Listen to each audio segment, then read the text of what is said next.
Good evening, Zoomers. How you guys doing today? I am Bronx Blogger here with that Major League Baseball Round Up, March 5th, 2008.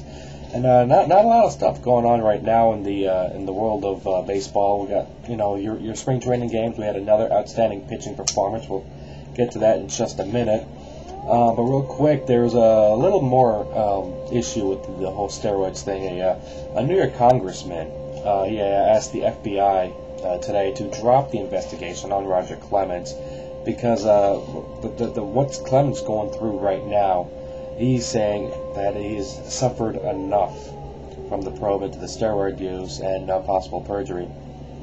John Papelbon, closer for the Boston Red Sox, who would like a new contract by tomorrow, but the Sox do not plan to renew any of the contracts by unsigned players, and Papelbon really holds no leverage. He's a dominant closer for the Red Sox last year and clinched a World Series for them. Continue on with the biopsy of Yankee broadcaster Bobby Mercer. Biopsy came back negative. There is no sign that a tumor had reoccurred, so that's good news, and we'll be hearing Mercer back on the Yes Network on the beginning of the season. Baltimore Orioles have renewed the contract for outfielder Nick Markakis at $455,000. Markakis led the Orioles with 23 home runs and 112 RBI. But Markakis is not too happy about that, although he is in his second season with the Orioles. He won't be getting a decent contract probably until next year or in 2010. Let's go with around the scores here. I'm going to talk off with the great pitching performance by the Atlanta Braves. Yesterday, the Yankees pitchers combined for a 5-inning perfect game, which was canceled due to rain. And today, the Atlanta Braves had a no-hitter going with, I believe it was 6 pitchers.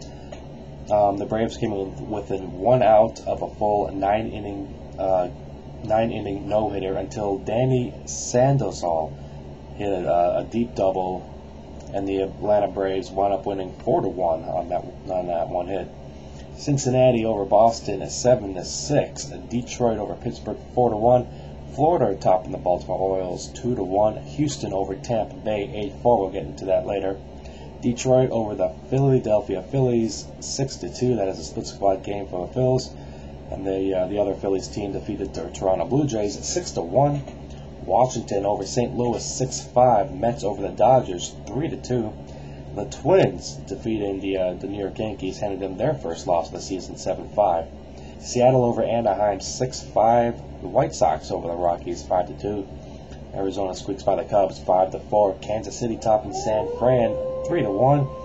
Milwaukee doubling up on Texas 12-6. And Oakland with another offensive outburst 15-4 over San Diego. And St. Louis and Florida will be hitting the field in just a couple minutes.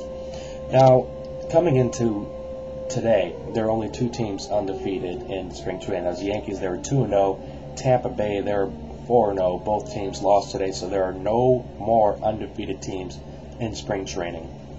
And now every team has at least 1 win. So games are really underway now, than a week of spring training. Let's go ahead and get into trivia. There's a slight controversy in the trivia from yesterday because I asked the question wrong, and then the question was, the one that I asked was, who was the only player in the 1920s to out-homer Babe Ruth? And the question I was supposed to ask was, who was the only player on the Yankees staff to out-homer Babe Ruth? And I made a command decision, and we had one person name both players before anyone else, and that was Scott. You all know him as the Rudolph guy, the one with the giraffes, or what shall we call Mr. Quail. Scott answered correctly with Ken Williams, 1922. He had 39 home runs, and Bob Musial, what was supposed to be the correct answer. Bob Musial played for the Yankees. He out-homered Babe Ruth 33-25 in 1925. All right, and that's going to bring us to our trivia. I'm going to go ahead and pick up a random question out of the book. And we're gonna go with something a little more tough, because lately I've been getting some easy ones, but I really don't want any easy ones on here. I want to make this a little hard. We're gonna go ahead. Let's see. get a good tough one on here. Something that you really can't Google or anything. I'll make it a little bit easy. This one, most Yankee fans should answer instantly.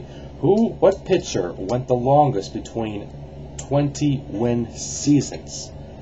What pitcher went the longest between 20 win season, which means he had a 20 win season 1 year. 2 years later, he had another 20 win season. Who went the longest? Think you know the answer? Send me a message through my profile, or you can go ahead and reply in the thread. And you'll be in the running for a replica autographed baseball of the team of your choice. Just go ahead and send your answers in, and you can see the full trivia leaderboard right down there, right below this video. And there's something else I wanted to say. Oh yeah, like I said yesterday, if you have anything you want to input on here, shout outs, birthdays, a little trash talk, and get some YouTube rivalries going, go ahead and send me a message. Or you can get on Instant Messenger. I have Skype, Yahoo, MSN, and AOL. All 4 screen names are Bronx Vloggers. That's with an S. Go ahead and add me, and I'll add you to my list, and we'll get that going. And that's actually wraps it up for today's episode. I will be back tomorrow again, 8 p.m. Eastern time. And you guys just keep on zooming.